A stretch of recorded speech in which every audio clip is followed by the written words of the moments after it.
Okay, we recently did a reader study where we asked some readers to take a look at tumor measurements over time that historically were taken as part of a clinical trial, and we asked them to use the modified RANO criteria to decide whether there was an objective radiographic response and whether and at what time to calculate progression-free survival.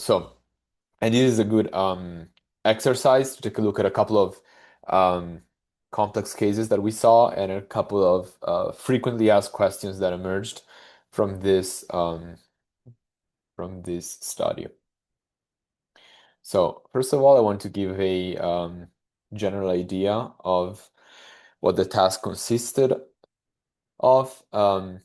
So all of the tumor measurements were tabulated over time. So for instance, patient one at a certain date had one lesion, 39 by 16 millimeters, and another lesion, 33 by 16 millimeters, and so on. So you can see how you have patient one measurements, patient one specific measurements for a bunch of time points, and then patient two, and so on. So this is the grid that was given to the readers, and they were asked to apply the modified RANO criteria to the best of their knowledge to try understand, to try score the presence or absence of response and the duration of progression-free survival.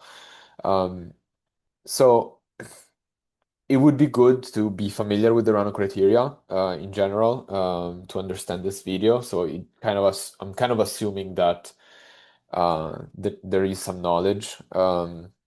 About the RANO criteria. In this specific case, it was the modified RANO criteria that we asked to apply, but a bunch of things that we're going to review really quick today do apply to RANO 2.0 or I don't know, like ideally even for the original RANO, but I mean, let's just say RANO 2.0 and modified RANO.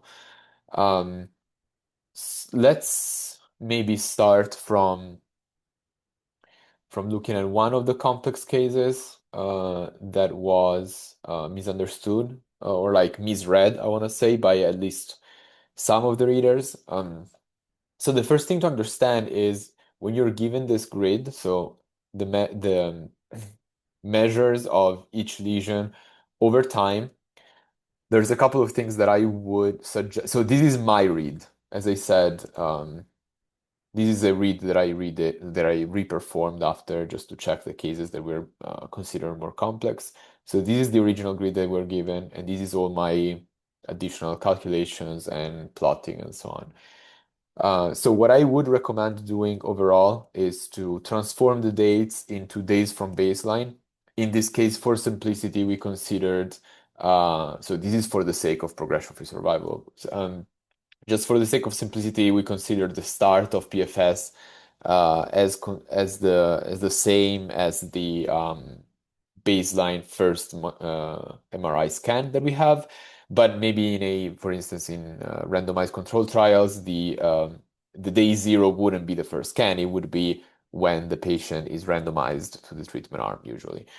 But that may depend depending on the design of the study. So for simplicity in this case, we consider day zero as the day of the first MRI that we have, and then I just converted all of the other dates as difference between the MRI date and the baseline time. And then very important thing to know is that it's like kind of a basic aspect of RANO since 2010 is you have to multiply multiply the two measurements corresponding to a single lesion, and then sum all the products together. So it's called bidimensional product sum, and you get a estimate of how much tumor burden there is in that time point. Of course, for the scoring of the tumor burden, but for bidimensional products that we are discussing right now, only measurable lesions apply. So measurable lesions have to be theoretically well defined when measured. They have to be at least 1 by 1 centimeter in the three planes, let's say for simplicity, or for 2D imaging 1 by 1 on two slices. And they have to be measurable for what concerns the type of tissue you're measuring. So for mRANO, modified RANO, only contrast enhancing tissue. For RANO 2.0, that depends. Depends on what subtype of RANO 2.0 you're applying. There's a subtype for enhancing tumors where you only measure enhancing tumor, pretty much. And there's subtypes of non-enhancing tumors or mixed tumors where you should be measuring both. But for simplicity, let's just say in this case it was contrast enhancing tumor as we applied the modified RANO. Once you calculate the tumor burden over time, there's a couple of things that you have to be careful about to score response and progression, which are two different things. Response, radiographic response, is only defined if you can demonstrate a significant shrinkage compared to baseline, so compared to the first time point that we have, or the time point that we consider baseline, let's just say, which in this case, it was the first time point always. Whereas for progression, you have to compare each time point to the nadir, so the lowest time point that you see before that potential growth that you can call progression. It's kind of intuitive, but when you apply it, there are some blind spots. So since we are comparing to these two different reference scans, let's call them, I create two different columns. One is what is the percentage of that tumor burden is compared to baseline, PL, and the other one is what is the percentage compared to nadir. Final thing to understand is that modified RANO and also RANO 2.0 insert, let's say, modified RANO request a confirmation of progression. So when a tumor grows, you have to demonstrate that it will grow further in the following time point to consider it actually a progression. In modified RANO, in RANO 2.0 instead, the confirmation of progression exists obligatory. So it's mandatory for the 3 months after radiation in newly diagnosed glioblastoma or newly diagnosed gliomas that receive radiation, whereas it's up to the sponsor to whether mandate it or not beyond the 3 months, for instance, for specific therapeutics such as immunotherapies and so on. But the core concept to understand of the confirmation of response, and we'll get to that later too, is that let's say you have measurements over time and you have an initial growth, then you have to show that there is further growth in a following time point. So you need plus 25, plus 25% 2 times in a row to call it a confirmed progression, and then you would do something that is called backdating. So after you confirm the progression, now the date that you score, this not score, the date that you register as progression is the first instance of growth. So you need this second observation, but this is not the date of progression, you backdate. Alternatively, it can happen that you don't witness a further growth that is significant. The lesion can shrink back or even remain stable over time or even grow insufficiently. All of these cases are called pseudoprogression, so PSP. And again, there is a backdating of calling this time point as PSP, and then you keep observing. So this backdating aspect is a bit confusing sometimes, and it's something that must be understood to score RANO criteria correctly. So let's see this case, for instance. So no, hold on. Actually, the last point that I want to make, I also make an additional column that is percentage from preliminary progression. So back to this case, the first instance of growth is momentarily labeled as preliminary progression. And then you have to actually, as I said, demonstrate that there is further growth compared to preliminary progression to consider it a progression. So this is why I have an extra column that is what is the percent growth compared to preliminary progression. So in this case, the lesion grew 25% plus. So this is a preliminary progression already. So this is percent from baseline. Preliminary progression, which was not confirmed because the lesion remained stable after. So it's actually this is the column we refer to, percentage from preliminary progression minus 1.5%. So I'm comparing this number to this number. So it's a negligible shrinkage. Let's just say it's stable compared to preliminary progression. So we consider this PSP, pseudoprogression, as I just said. Um, and pseudoprogression counts as stable disease essentially.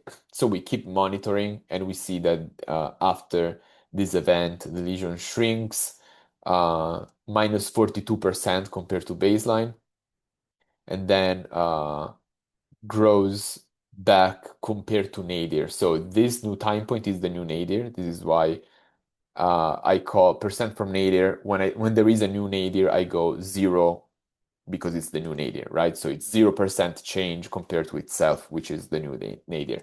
You can write it this way, you can write it other ways, you can write it compared to the previous nadir or whatever, but I don't know, like it doesn't matter as long as you know what you are, how to interpret your own convention. So this is the new nadir, time point 1, 2, 3, 4. 1, 2, 3, 4. This time point is the new nadir, obviously. And then the lesion grew again 59% compared to nadir. So this is what we call actually finally confirmed progression. So this is an aspect that is not that clear. Oh, we'll get to that in a second. And then after this growth, there is further shrinkage. There are a couple of, so if we have to perform a RANO read of this case, there is no objective response. As you see, um, the lesion never shrunk minus 50%, except for the last time point compared to baseline, but we'll get this to in a moment.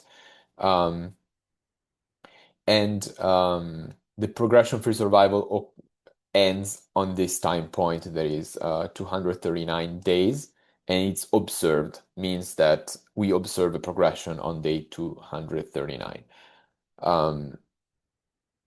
A couple of things here.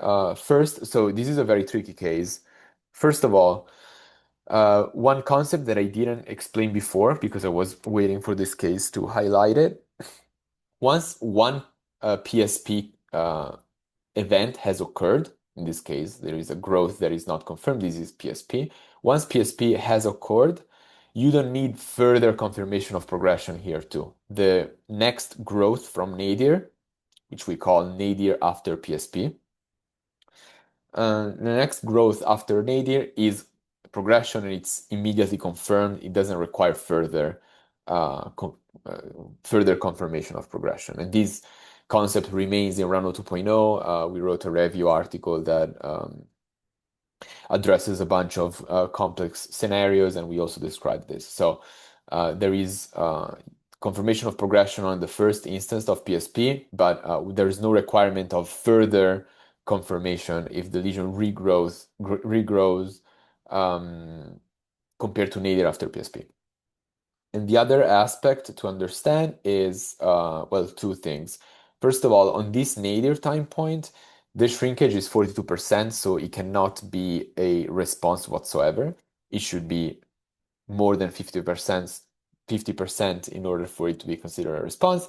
But even if it was, modified RANO does not accept the possibility of a response after PSP.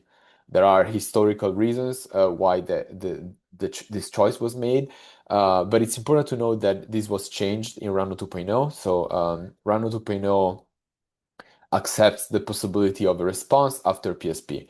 But even for, as I said before, even for RANO 2.0, this still would not be a response because the shrinkage is insufficient. It's 42% and not beyond 50%. Finally, why is this final time point of 53% shrinkage not considered a response? It is not considered a response because progression has occurred already. And after progression, the patient is considered off study. You cannot observe the response after progression has occurred already. So this is the correct read. In the cases that we saw, so in this case, one of the readers assigned progression immediately here. So I think this maybe was a misunderstanding of what confirmation of progression means. As I said before, you would need to see that there is growth and then further growth. It's not sufficient to see growth and then the dimension is maintained. you cannot consider this as a confirmed progression. Confirmed progression means that the tumor is actively growing, so you have to witness a further growth. So assigning progression on this first growth is incorrect, according to modified RANO. Or even for RANO 2.0, in case confirmation of progression is requested. Two other readers censored the case at the end of follow-up, and my interpretation of this is that they probably thought that a further confirmation of progression here is required, but as we said, that's not the case. After PSP has already occurred, the first regrowth from nadir after PSP, that's already progression and doesn't require further confirmation. Finally, one reader correctly assigned PFS, so correctly assigned PFS with this regrowth on day 239, but incorrectly assigned a response. And I don't know, it's possible that maybe they miscalculated this 42% shrinkage, or maybe they saw this 53% shrinkage and didn't realize that you cannot assign a response beyond after progression has occurred already. Let's see another case. This other case, I'll probably go a bit faster on this case because I spoke too long on the other one. Again, we have days from baseline, bidimensional product. These the calculations that I did. So one important aspect here, as you will see, there is one lesion at this time point that is not measurable, 9 by 6, and this is why the bidimensional products should not be 9 times 6. It's 0 because there is no measurable disease. It doesn't comply with the rules of measurable disease. Now you may still see, so one could argue that it was wrong for whoever curated the measurements to insert measurements for non-measurable disease in here, but you may see these in clinical trials because sometimes the clinical trial sponsor would ask the reader, the radiologist, let's say, to measure everything, and then they will divide measurable from non-measurable on the back end. That's not even ideal because should have the third dimension also to understand, or the second slice for 2D imaging to understand if a lesion is measurable or not. But you may see cases like this for a number of reasons. So definitely, it is true that a 1 by 1 lesion is not necessarily measurable because we have to see the other slice or the third dimension. But it's always true that a 9 by 6 lesion is never measurable. So you cannot include this in the bidimensional products under any circumstance. Again, these are my calculations again. I calculate if you have measurable disease at the beginning and becomes non-measurable, I just put minus 9999% just for convention. It's like theoretically minus infinite. It's just a convention. It tells me that this is more than shrinkage of 50%, essentially. So here what happened is that from measurable disease, the lesion became non-measurable. So there's no measurable disease in the brain in this case, and it remained non-measurable until it grew eventually, and then shrunk back immediately after. Um, so in this case again, minus 9999 compared to baseline, so a shrinkage more pronounced than 50%, and then eventually it's 9% of the base plus 9% of the baseline, which means like similar to the baseline, and then again minus 9999. The percent, so definitely there is a response here. This meets the criteria for response because response is a shrinkage of more than 50% that is maintained at least for 4 weeks, which is the case. So this is why I scored. This is a preliminary response that is confirmed after, so it's durable objective response for all of these time points. Eventually, there is a growth, but there is no confirmed growth. So this is, again, a PSP. It grows and then shrinks back. Even if it was a growth and then stable, it would be a PSP. But what's important is that we don't see growth and then further growth. We just see growth and then stable or shrink back. So in this case, again, this is a PSP, which counts as stable disease, and then the lesion shrinks back, and we never observe another growth. So the patient never progressed while on study. So the correct RANO read is there an objective response? Yes. And then the PFS is scored as 525 days, 500 to 25 days, which is the maximum time interval that we see, and then we censor 0. So no progression event. So this is the correct RANO read. The readers, two readers assigned progression at 399. And what I think happened 399 is this time point here, uh, this one around 400. And my guess is that what happened is that they didn't notice that 9 by 6 is not measurable. So if you actually count this lesion, it looks like from no measurable lesion, a lesion became measurable and then grew again. So that because 9 by 6 is smaller than the further growth, alleged growth of 12 by 10. So this is why they probably scored it as a progression, but you have to remember that this is not measurable. And this also showcases why we need to adhere to the concept of measurable disease, because a lesion that is 9 by 6 otherwise will be considered as confirmed progression if it becomes 12 by 10.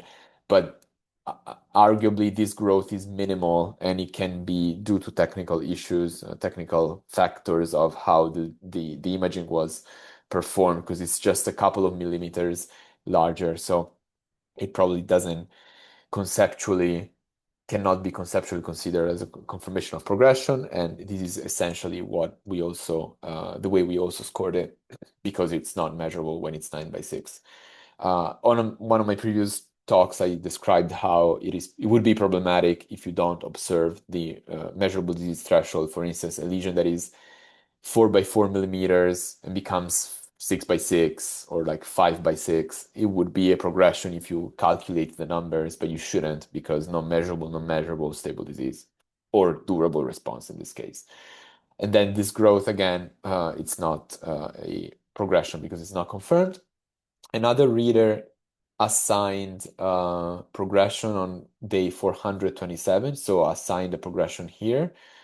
Um, I don't know. Maybe because they know this reader knows what a confirmation of progression no is, but maybe also they scored this lesion as measurable, and maybe the backdating got used wrong. I don't know. And another reader correctly scored this case. Third and final case that I want to show. So this is a case where I'm gonna go faster and faster because now we have a lot of preliminary concepts out of the way. This lesion grew immediately from non-measurable to measurable, 416, which is in this case two lesions, 17 by 13, 10 by 6, 17. Again, always look at these measurements and don't blindly calculate the bidimensional products. You have to verify that you're only including measurable disease. So in this case, the growth from baseline is plus 9999, so plus infinite. So this is of course a preliminary progression. But again, the following time point, if you see the column that is percent from preliminary progression, it's minus 3%. So the progression is not confirmed, and we call it PSP. And this is the new nadir after PSP. Uh, Maybe I'll say it later, but well, I'll just start saying it now. I kind of hinted at it. After PSP, there is a new nadir. The nadir count gets restarted, and the concept is if this is a false progression, I want to see how much the tumor shrinks and then how much it grows from that shrinkage, not from any potential nadir that happened before that false progression, essentially. Um, so in this case, there is a growth and then a slight shrinkage, negligible, then a negligible growth because again, restart nadir and then this time point is plus 8% compared to nadir. Remember the three different columns that we have, and they all tell us a different piece of information. It grows again, but insignificantly, so it's stable. if it grew significantly, this would be a progression because we don't need to reconfirm it after the first instance of PSP, but that's not the case. The growth is negligible, 8%. And then the lesion is shrinking and it goes down to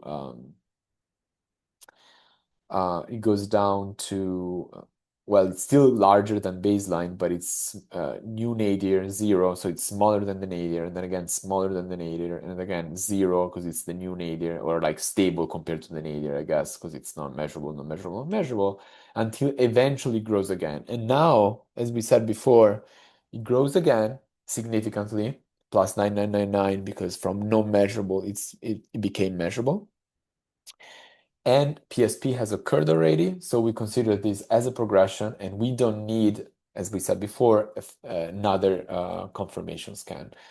So the correct read is to say there is no response. There cannot be a response if the baseline has no measurable disease. This is a RANO rule. Like a response means that the lesion is shrinking compared to baseline. So if baseline has no measurable disease, the best possible response is stable disease. There can never exist a response in case of a lesion that is not measurable at the beginning of the study.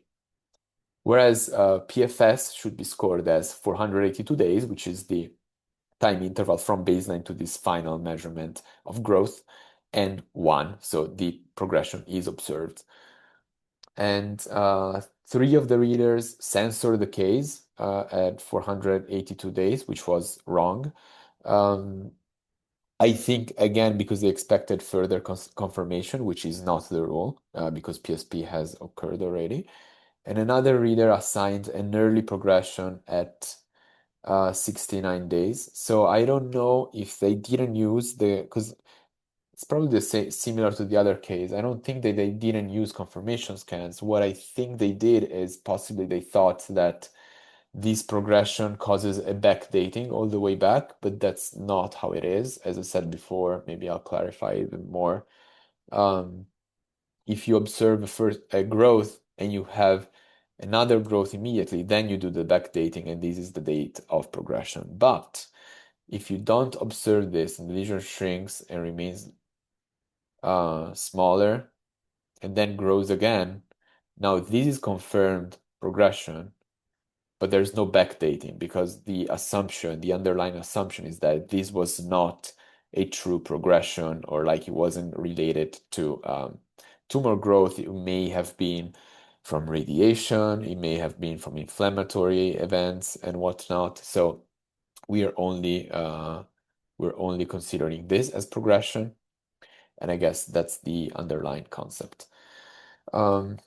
Again, all of these requirements for confirmation of progressions are for the modified RANO. For RANO 2.0, the confirmation of progression is mandatory for the 3 months after radiation, or if the sponsor requires the confirmation of progression for specific therapeutics, or even for the preference of the sponsor. Very quickly, I wanted to go over a couple of things that emerged in general. So yeah, this concept that after the PSP, the nadir restarts. So let's say that you have a case. Let's make a practical example. You have a case that starts, oh my God, it starts, does this, and then you have a nadir, right?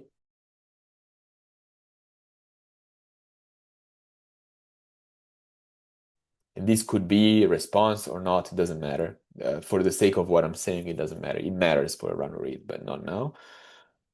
And then you have maybe stable, and then you have, let's say, a very important growth, but that is not confirmed, and you have a second nadir. Now, the concept that I'm saying is that the nadir clock restarts after PSP. So this is PSP, right?